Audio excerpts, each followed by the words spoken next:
El libro de Salmos es una colección de 150 poemas hebreos antiguos, canciones y oraciones provenientes de todos los periodos de la historia de Israel. Muchos de estos poemas están conectados con el rey David, de hecho, 73 de ellos, y él era conocido como poeta y arpista. Pero hay muchos autores diferentes detrás de estos poemas. Tenemos los poemas de Asaf o los de los hijos de Coré. Y algunos proceden de otros líderes de alabanza en el templo. Incluso Salomón y Moisés tienen sus propios poemas, y casi un tercio de ellos son anónimos. Ahora, muchos de estos poemas fueron utilizados por los coros que cantaban en el templo de Israel, pero el libro de Salmos en realidad no es un himnario. En algún punto del periodo, después del exilio de Israel en Babilonia, estos poemas antiguos fueron reunidos y acomodados intencionalmente en el libro de Salmos que ahora tenemos. Y este tiene un diseño y un mensaje bastante único, el cual no notarás a menos que lo leas de principio a fin. Ahora, para ver cómo está diseñado el libro de Salmos, lo más útil es, de hecho, empezar por el final. El libro concluye con 5 poemas de adoración al Dios de Israel, y cada uno comienza y termina con la palabra aleluya, que es una orden en hebreo para decirle a un grupo de personas que adoren a Yah, la versión corta del nombre divino Yahweh. Ese es un arreglo de 5 partes realmente bonito, y parece que alguien nos está dando aquí una conclusión para el libro. Así que nos invita a hacer la pregunta, ¿tiene el libro otras señales de diseño intencional?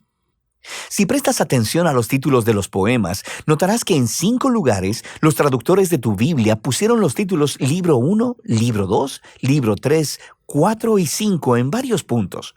Y estos dividen el libro de Salmos en 5 grandes secciones.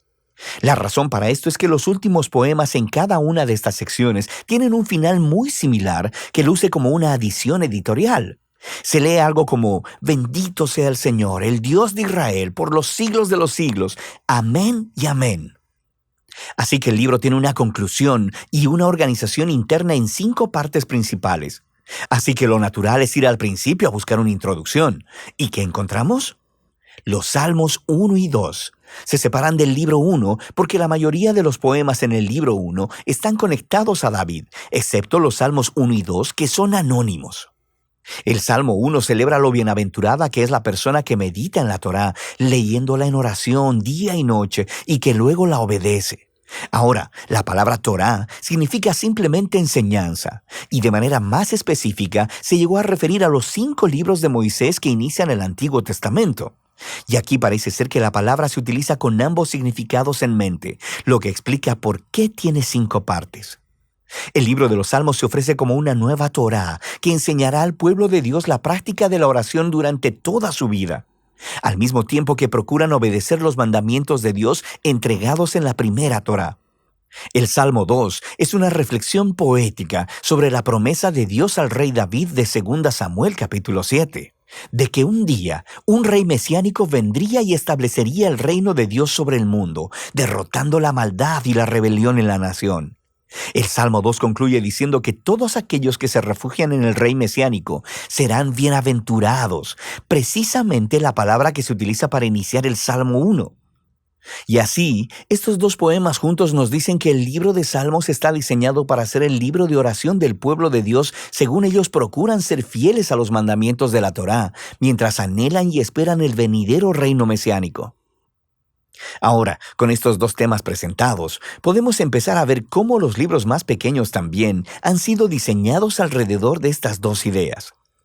Por ejemplo, el libro 1 tiene justo en el centro una colección de poemas, los Salmos del 15 al 24, que inician y concluyen con un llamado a ser fieles al pacto.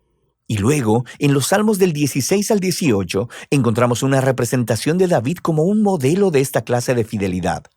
Así que él clama a Dios para que lo libere, y Dios lo enaltece como rey. Ahora, en el grupo de poemas correspondientes, los Salmos del 20 al 23, el David del pasado se ha convertido en una imagen del futuro rey mesiánico, quien también clamará a Dios. Él será librado y le será dado un reino sobre las naciones. Y luego, justo en el centro de esta colección, está un poema, el Salmo 19, dedicado a adorar a Dios por proveer la Torá. Así que aquí lo tenemos, los 2 temas de los Salmos 1 y 2 ligados muy de cerca aquí. El libro 2 abre con dos poemas que están unidos por su esperanza de un regreso al templo en Sion en el futuro. Y esta es una imagen muy asociada con mucha proximidad a la esperanza del reino mesiánico. Luego, el libro 2 cierra con un poema que representa el futuro reino del rey mesiánico sobre toda la nación. Este poema es realmente asombroso porque hace eco de todos estos otros pasajes de los profetas acerca del reino mesiánico. Y concluye diciendo que este rey traerá el cumplimiento de la antigua promesa de Dios a Abraham sobre traer bendición de Dios a todas las naciones. El libro 3 también concluye con un poema que reflexiona sobre la promesa de Dios a David, pero esta vez a la luz del exilio de Israel. Así que el poeta recuerda cómo Dios dijo que nunca abandonaría al linaje de David, pero ahora está observando la rebelión de Israel, su resultado, la destrucción, el exilio y la decadencia del linaje de David. Así que el poeta termina pidiéndole a Dios que nunca olvide su promesa a David. El libro 4 está diseñado a responder a esta crisis del exilio. Así que el poema inicial nos regresa a las raíces de Israel con la oración de Moisés, y el autor hace lo que Moisés hizo en el monte Sinaí después del incidente del becerro de oro: clamar al Señor por su misericordia.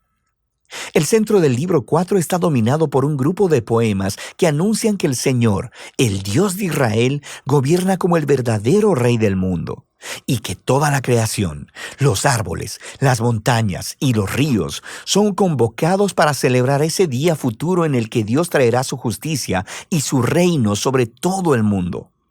Son convocados para celebrar ese día futuro en el que Dios traerá su justicia y su reino sobre todo el mundo. El libro 5 abre con una serie de poemas que afirman que Dios escucha el clamor de su pueblo y que un día enviará a su futuro rey para derrotar la maldad y traer el reino de Dios. Este libro también contiene dos colecciones más grandes, una llamada Hallel y otra llamada Cánticos Graduales. Cada una de estas colecciones concluye con un poema sobre el futuro reino mesiánico. Y estas dos colecciones, al unísono, sostienen la esperanza de una acción futura, similar al Éxodo, en el que Dios redimirá a su pueblo. Y luego, justo en medio de ellos, está el Salmo 119, el poema más largo del libro. Es un poema alfabético. Cada línea comienza con una nueva letra del alfabeto hebreo y explora el maravilloso regalo de la Torá como la palabra de Dios para su pueblo. Así que aquí lo tenemos. Los temas del Salmo 1 y 2, Torá y Mesías, combinados juntos en el libro 5, lo que nos lleva de vuelta a esa conclusión de los 5 poemas. En el poema central, el Salmo 148, toda la creación es convocada para adorar al Dios de Israel, porque, citando textualmente, Él ha exaltado un cuerno para su pueblo. El cuerno es una metáfora de un cuerno de toro levantado en señal de victoria. Y esta imagen hace eco de la misma imagen usada en el cántico de Ana en Samuel capítulo 1, pero también al Salmo 132. El cuerno es un símbolo del futuro rey mesiánico y de su victoria sobre el mal, y es una conclusión apropiada para este asombroso libro. Ahora, aquí hay otra cosa que probablemente pasarás de largo si no lees el libro en orden.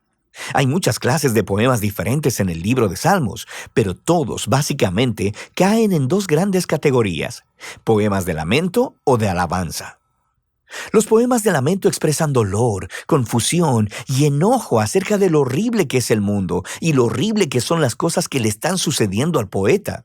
Así que estos poemas llaman la atención a lo que está mal en el mundo y le piden a Dios que haga algo al respecto.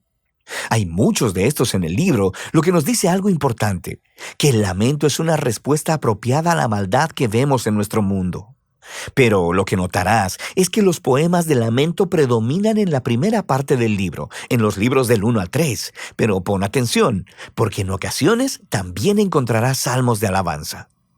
Los poemas de alabanza son poemas de gozo y celebración y llaman la atención a lo que es bueno en el mundo y recuentan las historias de lo que Dios ha hecho en nuestras vidas y agradeciéndole por ello.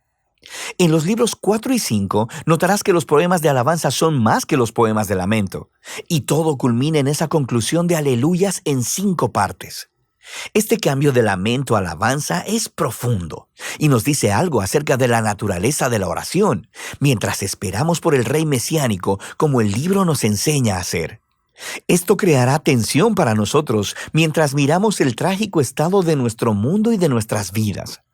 Así que los salmos nos enseñan a no ignorar el dolor de nuestras vidas, pero también, al mismo tiempo, que la fe bíblica mira hacia adelante, mirando a la promesa del futuro reino mesiánico de Dios.